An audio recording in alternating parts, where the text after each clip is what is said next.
أعوذ بالله من الشيطان الرجيم بسم الله الرحمن الرحيم فما لكم في المنافقين فئتين والله أركسهم بما كسبوا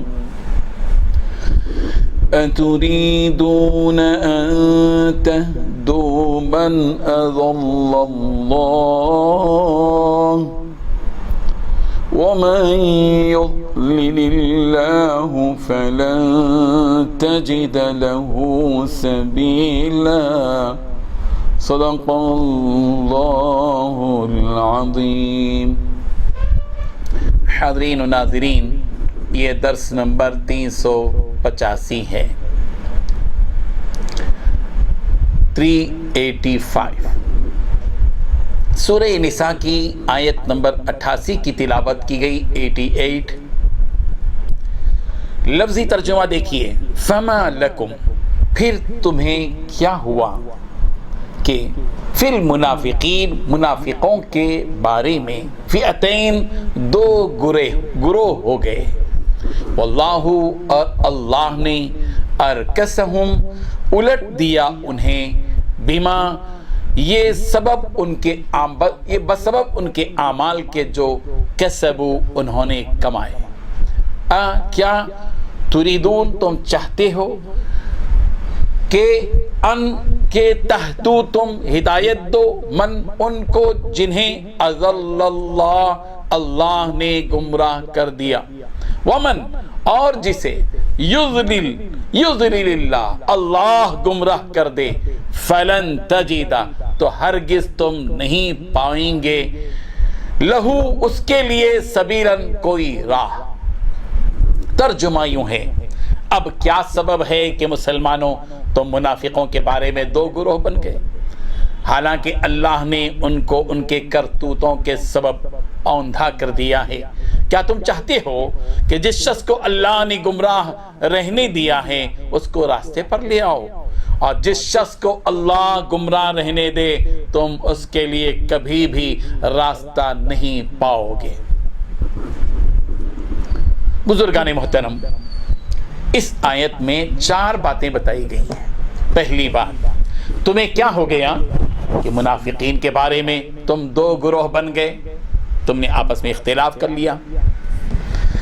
دوسری بات یہ بتائی گئی کہ حالانکہ ان منافقوں نے جیسے کام کیے ہیں ان کاموں کی بنا پر اللہ نے ان کو اوندھا کر دیا ہے. تیسری بات یہ بتائی گئی، کیا تم یہ چاہتے ہو کہ ایسے شخص کو ہدایت پر لاؤ جسے اس کی خواہش کے مطابق اللہ تعالیٰ نے گمراہی میں مبتلا کر دیا ہے.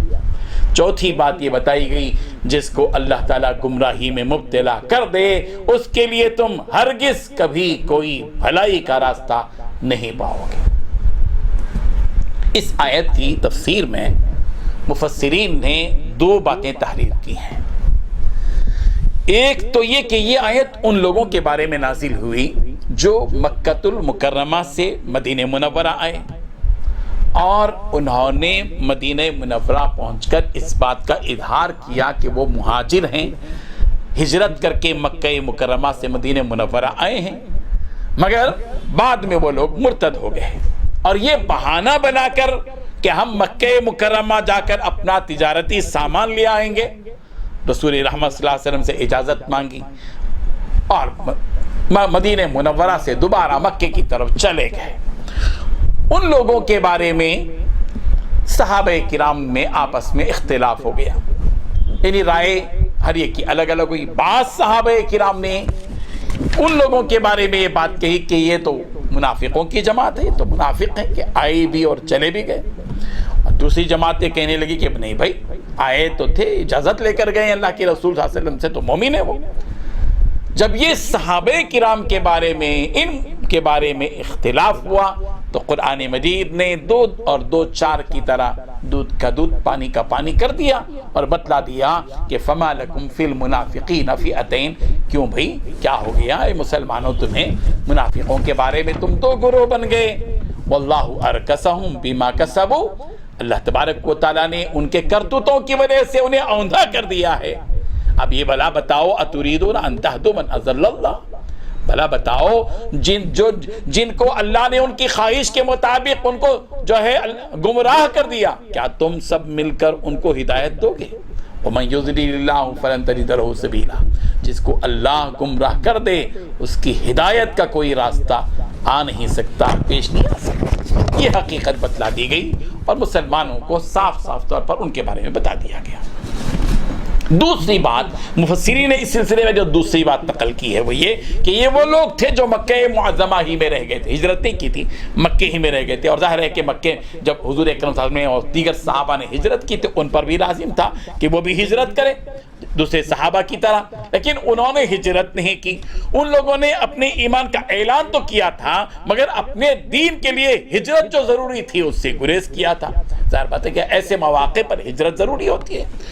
تو صحابہ کرام کو ان کے بارے میں اختلاف ہوا کہ بھئی یہ لوگ واقعی مومن ہیں یا نہیں ہیں، تو پھر قرآن مجید نے ان کے بارے میں وضاحت کر دی کہ بھئی چونکہ ان پر لازم تھا کہ جہاں انہوں نے اعلان کیا کہ ہم مسلمان ہو چکے ہیں تو جیسے ہی ایمان لائے ان پر لازم تھا کہ وہ ہجرت کر کے آ جائیں، اپنے دین کی بقا کی کوشش کریں، لیکن چونکہ وہ لوگ ہجرت کر کے نہیں آئے تو اس کا مطلب یہ ہے کہ دین کے مقابلے میں ان کے پاس کوئی اور چیز زیادہ قیمتی ہے، اور یہی آدمی کے ایمان کے تولنے کی بات ہوتی ہے، یہی آدمی کا امتحان ہوتا ہے۔ چونکہ وہ اس امتحان میں ناکام رہے اسی لیے ان لوگوں کو ایمان والا تو نہیں قرار دیا جا سکتا، یہ لوگ گمراہ ہیں، اس حقیقت کو بتا دیا گیا۔ اللہ تبارک و تعالیٰ ان حقائق کو سمجھنے کی توفیق عطا فرمائے۔ وآخر دعوانا ان الحمدللہ رب العالمین۔ لا الہ الا اللہ، لا الہ الا اللہ۔